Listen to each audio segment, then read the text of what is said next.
Hello guys, welcome back to my channel dark society part 22 लेकर मैं आ गई हूँ। तो चलिए स्टोरी को शुरू करते हैं। पिछले पार्ट में हम रुक गए थे जब जैन ऑफिस के लिए चला जाता है और ईवो से कहता है कि तुम मेरी रियल फैमिली हो। अब हम स्टोरी में आगे बढ़ते हैं। इस वक्त इवनिंग हो गई है और जैन ऑफिस से घर आ गया है। जैसे ही जैन घर के अंदर चला जाता है तो उसे बैकयार्ड से बोलने की आवाज़ें आती है। तो वो चुपचाप आवाज़ के पीछे चला जाता है। आवाज़ को फॉलो करते हुए वो बैकयार्ड पहुंचता है। जैसे ही वो बैकयार्ड पहुंचता है तो वो वहाँ पर हासुंग को पूल के पास ही बैठा हुआ देखता है और ईवो उस वक्त स्विमिंग कर रहा था। ईवो ने टाइट शॉर्ट स्विमिंग वेयर पहना हुआ था जिसमें उसके सेक्सी थाइज नज़र आ रहे थे। उसकी जो बॉडी थी वो ग्रेसफुली पानी में मूव कर रही थी। जैसे ही जैन ईवो की तरफ देखता है तो उसका जो थ्रॉट होता है वो ड्राई हो जाता है। हासुंग फिर ईवो से कहता है तुम्हारी हॉबीज़ काफ़ी ज़्यादा अमेजिंग है। हासुंग की बात सुनने के बाद जो जैन है वो अपने थॉट से वापस आता है और फिर हासुंग की तरफ देखता है। हासुंग फिर ईवो से कहता है क्या वो तुम्हारा हस्बैंड है या फिर तुम्हारी वाइफ? अरे तुम दोनों का रिलेशनशिप काफ़ी ज़्यादा कॉम्प्लिकेटेड है। ये बात सुनने के बाद जो ईवो है वो उसे गाली देता है। उसके बाद फिर हासुंग फिर ईवो से कहता है तुम्हारी हॉबीज़ देखने के बाद मेरा भी मन करता है कि मैं तुम्हें ज्वाइन करूं। ये कहते हुए हासुंग फिर ज़ोर ज़ोर से हंसता है। हंसते हुए उसकी नज़र जैन पे पड़ती है तो वो उसे इशारों से बुलाता है ताकि वो उसके बगल में आकर बैठे। जैसे ही जैन हासुंग के पास पहुंचता है फिर वो हासुंग से कहता है तुम काफ़ी ज़्यादा अननोइंग हो। उसके बाद जो हासुंग है वो जूस का गिलास जैन को देता है। थोड़ा सा जूस पीने के बाद फिर जैन हासुंग से दोबारा कहता है आज तुम्हारा मूड काफ़ी ज़्यादा अच्छा लग रहा है। तो हासुंग जवाब में से कहता है हाँ, लास्ट टाइम मेरा मूड कुछ ज़्यादा ठीक नहीं था। यूजुअली मैं डरता हूँ लेकिन तुम्हारे मामले में मैं बहुत ज़्यादा डर गया था क्योंकि तुम उसके हो। ये कहते हुए वो ईवो की तरफ पॉइंट करता है और फिर स्माइल करता है। फिर जैन से कहता है मुझे पता है कि तुम्हें ऐसा लगता है कि मैं सिर्फ क्यूट हूँ, लेकिन मैं तुम्हें बता दूँ तुम मेरे बारे में गलत सोच रहे हो। मुझे किसी ने ज़बरदस्ती वहाँ पर नहीं लाया था, मैं अपने आप ही वहाँ पर आया था क्योंकि मुझे तुम्हारी दुनिया और तुम्हारे रहने का जो तरीका है वो काफ़ी ज़्यादा अच्छा लगा। ये बात सुनते ही फिर हासुंग उसे कहता है अरे ये पॉसिबल कैसे हो सकता है कि तुम्हें हमारी दुनिया पसंद आई? तो जैन जवाब में उसे कहता है बिल्कुल वैसे ही, मुझे बस तुम्हारी दुनिया ही पसंद नहीं आई, मुझे तुम्हारी दुनिया की हर एक चीज़ पसंद है। स्ट्रिक्टनेस, वायलेंस करना, माँ बाप अपने बच्चों की ज़िंदगी को तबाह करते हैं, मुझे ये भी पसंद है। मैं सेटिस्फाइड हूँ हर चीज़ से तब तक जब तक मैं ठीक ठाक हूँ, मुझ पे कोई भी असर न हो। ये बात सुनते ही अचानक से हासुंग के चेहरे पे डर और दर्द नज़र आता है। तभी हासुंग अपनी जगह से उठता है। फिर वो जैन से कहता है हालांकि वो भागना चाहता है लेकिन मैं इस दुनिया को, अपनी ज़िंदगी को ऐसे ही बरकरार रखूँगा। उसके बाद वो ईवो की तरफ देखकर जोर से चिल्लाकर ईवो से कहता है ठीक है तो छोटे से शार्क, मैं तुमसे बाद में मिलता हूँ। ये कहने के बाद वो वहाँ से चला जाता है। उसके बाद जो जैन है वो फिर पूल के साइड में ही बैठ जाता है। तो तभी जो ईवो है वो स्विमिंग करते हुए इमीडिएटली जैन के सामने पानी से बाहर निकल आता है। जैसे ही ईवो पानी से बाहर आता है तो पानी से बाहर आते ही वो अपने गीले बालों को शेकिंग करना शुरू करता है और जैन की तरफ देखकर अपने होठों पे प्यारी सी स्माइल करता है। फिर वो जैन से कहता है अरे तुम घर आ गए? तो जैन उसे कहता है तुम्हें ये आज कुछ अजीब सा नहीं लगा? तो ईवो से कहता है कौन, हासुंग? हाँ मुझे लगा, लेकिन कोई बात नहीं है, वो ज़्यादा दिनों तक कोई भी बात अपने दिल पे नहीं रखता है। तो ये कहते ही ईवो रुक जाता है और फिर फ्रोनिंग करता है। फिर वो जैन से कहता है तुम कुछ ज़्यादा ही हासुंग के लिए परेशान नहीं हो? और हाँ, तुम तो उसके साथ बात करते हुए काफ़ी ज़्यादा मुस्कुरा भी रहे थे। तो जैन उसे कहता है हाँ, लेकिन मुझे लगता है कि ये इनफ नहीं था। मैंने उसे अपनी पूरी बतीसी दिखाई लेकिन फिर भी मुझे वो खुश नहीं लगा। जैन की बात सुनने के बजाय ईवो जो है वो सडनली जैन के करीब आता है और फिर उसके वेस्ट के अराउंड अपनी आर्म्स ले लेता है। उसे होल्ड करने के बाद वो उसे पुल करता है पूल में और उसे पानी में गिरा देता है। जैसे ही जैन पानी में गिर जाता है तो वो कहता है डैम, ईवो ने कपड़े पहने हुए हैं और मुझे स्विमिंग भी नहीं आती है। जैन काफ़ी ज़्यादा डर जाता है जब वो पानी में गिर जाता है, लेकिन ईवो जैसे उसकी बात सुनता है तो वो मूव बैक हो जाता है और फिर ज़ोर ज़ोर से हंसना शुरू करता है। तभी जो जैन है उसे महसूस होता है कि उसकी जो पैर है वो बॉटम, जो पूल का जो बॉटम है उसके साथ टच कर रहे हैं, और जो पानी है वो ज़्यादा गहरा नहीं था, और जो जैन है वो पानी में आराम से खड़ा भी था। ये देखकर जैन को महसूस होता है कि जो ईबो है उसने उसके साथ आज मजाक किया है। फिर वो चिल्ला कर ईबो से कहता है कि तुमने मेरा मजाक उड़ाया। ईबो कुछ नहीं कहता है, बस चुपचाप जैन की तरफ ही देख रहा था। और फिर कुछ देर तक चुपचाप फ्रोजन होकर देखने के बाद उसका जो एक्सप्रेशन था वो धीरे धीरे चेंज हो जाता है। और फिर तभी जैन को रियलाइज़ होता है तो वो अपनी बॉडी की तरफ देखता है। जैन जैसे ही अपनी बॉडी की तरफ देखता है तो उसे रियलाइज़ हो जाता है उसने जो शर्ट पहनी थी वो काफ़ी ज़्यादा टाइट थी, और पानी की वजह से उसकी जो शर्ट है वो गीली हो गई थी, जिससे उसका जो चेस्ट है वो नेकेड नज़र आ रहा था उस गीली शर्ट की वजह से, और उसकी जो निपल्स थे वो भी दिखाई दे रहे थे। जैन अपने आप को ईबो के लस्टफुल आइज़ से बचाने की कोशिश करता है। ईबो का बस स्ट्रॉन्ग मूव ही काफ़ी था, उसके एक स्ट्रॉन्ग मूव से वो जैन को अपनी तरफ पुल करता है और उसकी बॉडी को स्ट्रॉन्गली कवर करता है। जैन जैसे ही उसके क्लोज आ जाता है तो वो मॉर्निंग करता है। ईबो उसकी बर्ड को सकिंग करना शुरू करता है, हालांकि जैन ने उस वक्त कपड़े पहने हुए थे।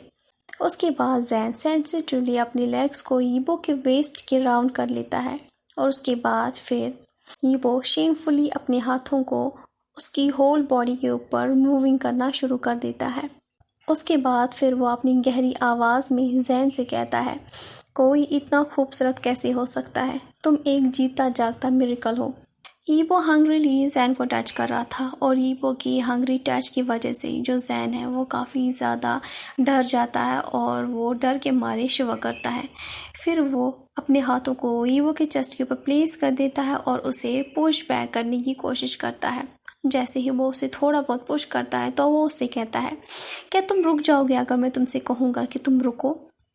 हालांकि जैन भी एक आदमी है और उसे पता है कि इस टाइम पर अपनी फीलिंग्स को, अपनी डिज़ायर्स को कंट्रोल करना कितना ज़्यादा मुश्किल है, और जबकि ये डिज़ायर आपके दिमाग में और आपके दिल में भी होती है।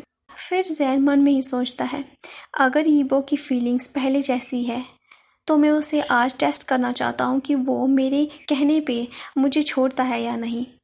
जैसे ही ईबो जैन की ये बात सुनता है कि जैन उसे रुकने के लिए कह रहा है, तो ईबो कुछ देर के लिए चुपचाप जैन की तरफ देख रहा था। उसके बाद वो अचानक से जैन से कहता है, चलो अंदर चलते हैं, तुम्हें ठंड लग जाएगी। ईबो ये अपनी धीमी आवाज़ में कहता है। फिर वो जैन को छोड़ता है और उसके बाद फिर वो पूल छोड़ के जा रहा होता है।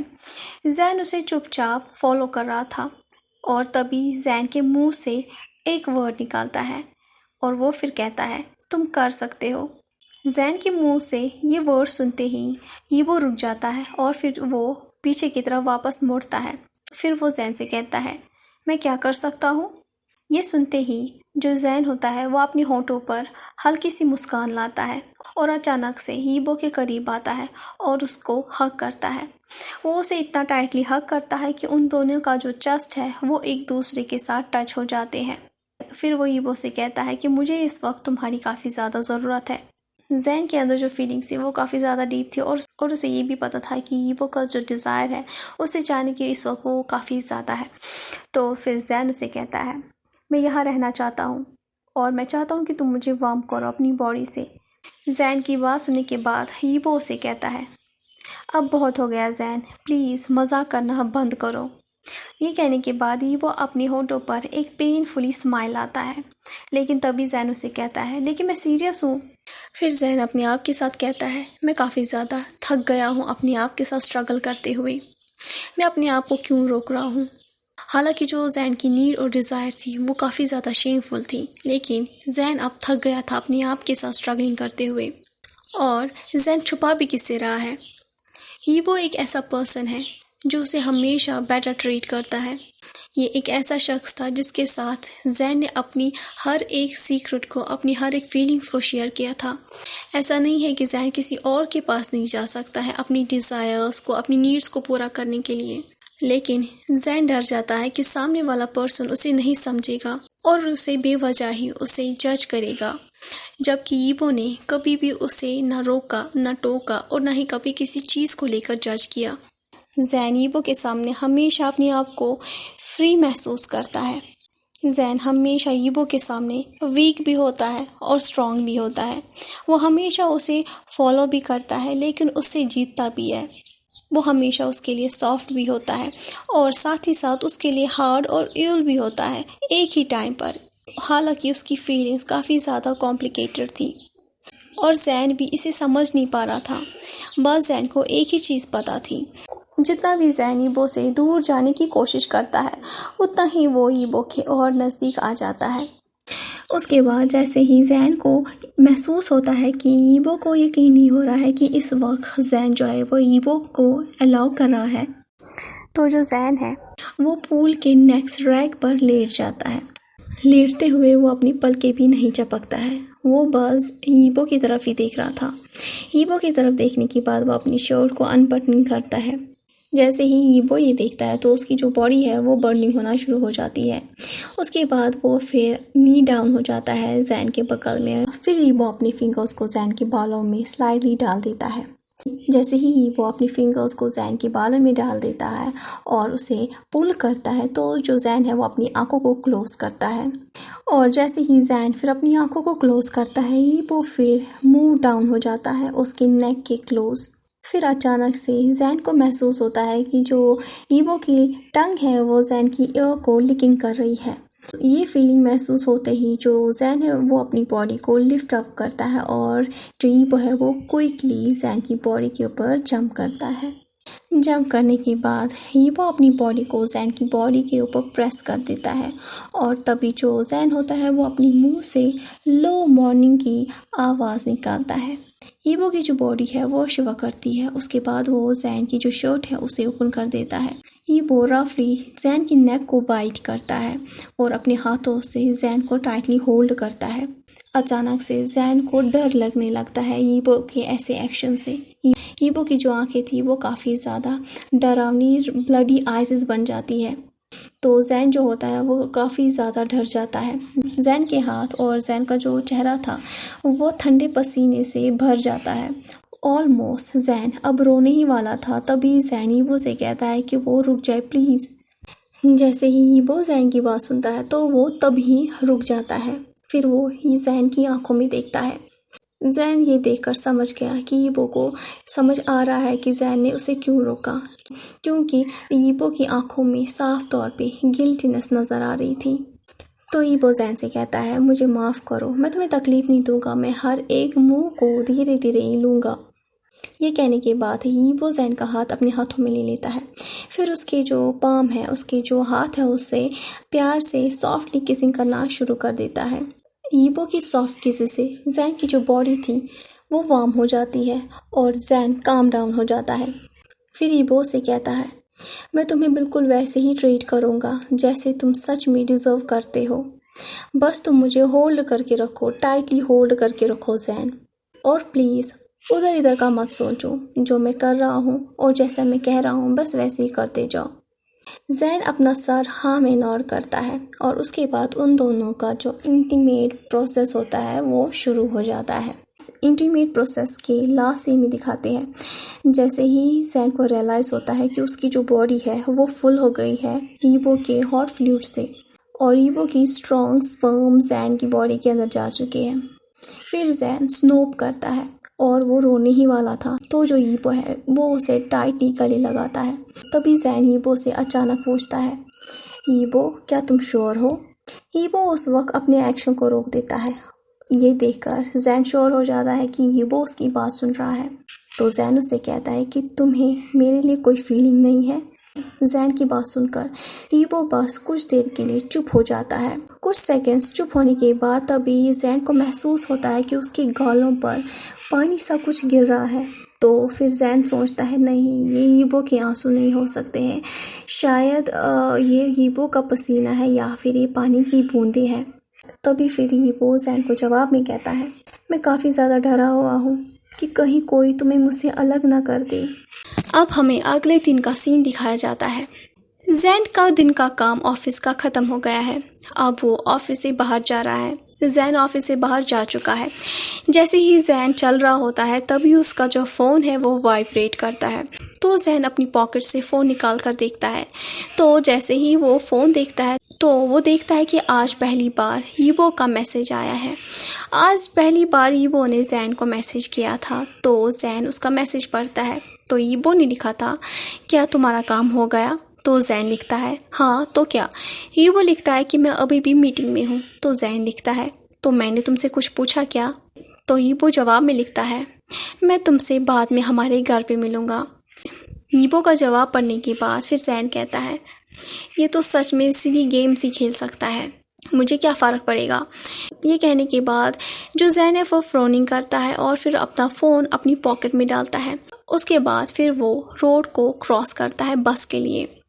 जैसे ही जैन बस स्टैंड पे बस का इंतज़ार कर रहा होता है, तभी अचानक से उसके सामने एक गाड़ी आ जाती है और उसके पास आकर रुकती है। गाड़ी की तरफ एक झलक देखते ही जैन समझ गया था कि ये काफ़ी ज़्यादा एक्सपेंसिव गाड़ी है। और जैसे ही उस गाड़ी का जो शीशा है वो डाउन हो जाता है, तो उसके अंदर जो यंग मैन बैठा हुआ था वो अपनी आंखों से जो ग्लासेस है उसे उतारता है। तभी जैन उसका चेहरा देखकर उसे पहचान जाता है। वो शख्स कोई और नहीं, सोयुंग की पार्टी में जिस शख्स से जैन मिला था, यानी कि चैंग, ये वही था। चैंग जैन की तरफ देखकर स्माइल करता है। फिर वो कहता है, अरे क्या सरप्राइज है, क्या कभी हमने सोचा था कि हम दोनों इस तरह मिलेंगे? तो जैन उसे कहता है, अरे तुम्हें अपनी एक्टिंग पे काम करने की ज़रूरत है, तुम्हारी एक्टिंग स्किल्स अच्छी नहीं है। तुम्हारे चेहरे पे साफ तौर पे लग रहा है कि तुम यहाँ पर मेरे लिए आए हो, इसलिए मैं कोई भी सरप्राइज नहीं हूँ। तो चैंग उसे कहता है, तो इस हालत में तो देखा जाए तो हमें इस टॉपिक को यही रोक देना चाहिए, तो फिर तुम जैन मेरी गाड़ी के अंदर बैठ जाओ। तो जैन उसे कहता है, थैंक यू सो मच, लेकिन मैं बस ही प्रेफर करूँगा। तो चैंग उसे कहता है, क्या उन लोअर लोगों में जिनसे बदबू आती है? कम ऑन जैन, वो लोग डिस्गस्टिंग है। ये बात सुनने के बाद जैन काफ़ी ज़्यादा गुस्से में शिवर करता है कि वो क्या कह रहा है। तो जैन उसे गुस्से में कहता है, उनसे पसीने की बदबू इसलिए आती है क्योंकि वो काम करते हैं ताकि वो अपनी फैमिली को फीड करा सके, तुम्हारे जैसे नहीं जो दूसरों के पैसे भी जीते हैं। हालांकि तुम्हारे पास इतना दिमाग तो है नहीं कि तुम मेरी बातों को समझ सकते हो, तो इसलिए अपना मुंह बंद रखो और इन लोगों की रेस्पेक्ट करना सीखो। चैंग जैन को जवाब में कहता है, मैं देख सकता हूँ तुम्हें काफ़ी ज़्यादा गुस्सा आता है, तुम काफ़ी ज़्यादा गुस्सा करने वाले इंसान हो। ये कहने के बाद जो चैंग होता है वो अपनी जैकेट को मुंह बैक करता है ताकि वो अपनी गन को दिखा सके। जैसे ही जैन गन को देखता है तभी चैंग जैन से कहता है, क्या तुम चुपचाप गाड़ी के अंदर बैठ सकते हो? मैं काफ़ी ज़्यादा नाइस इंसान हूँ, लेकिन अगर तुम चाहते हो तो मैं इसी वक्त एक एक्सीडेंटल शूट करता हूँ। यहाँ पर काफ़ी ज़्यादा लोग हैं तुम्हारे आसपास, कुछ भी हो सकता है। ये बात सुनते ही जो जैन है वो अपने आप को होल्ड करता है। तभी जो चैंग है वो कार का जो दरवाज़ा है उसे ओपन करता है। ये देखकर जैन समझ गया था कि अब उसके साथ बहुत ही बुरा होने वाला है, जो कि उसका इंतज़ार कर रहा है। और इसी के साथ हमारा ये जो चैप्टर है वो यहीं पर ख़त्म होता है। गाइस, आपको आज का जो पार्ट है वो कैसा लगा प्लीज़ कमेंट्स में बताइएगा। और अगर आपको आज का पार्ट अच्छा लगा है तो लाइक कीजिएगा, और अगर आप पहली बार मेरे चैनल पे आए हो तो प्लीज़ सब्सक्राइब भी कीजिएगा। Thank you so much. Next part में मिलते हैं।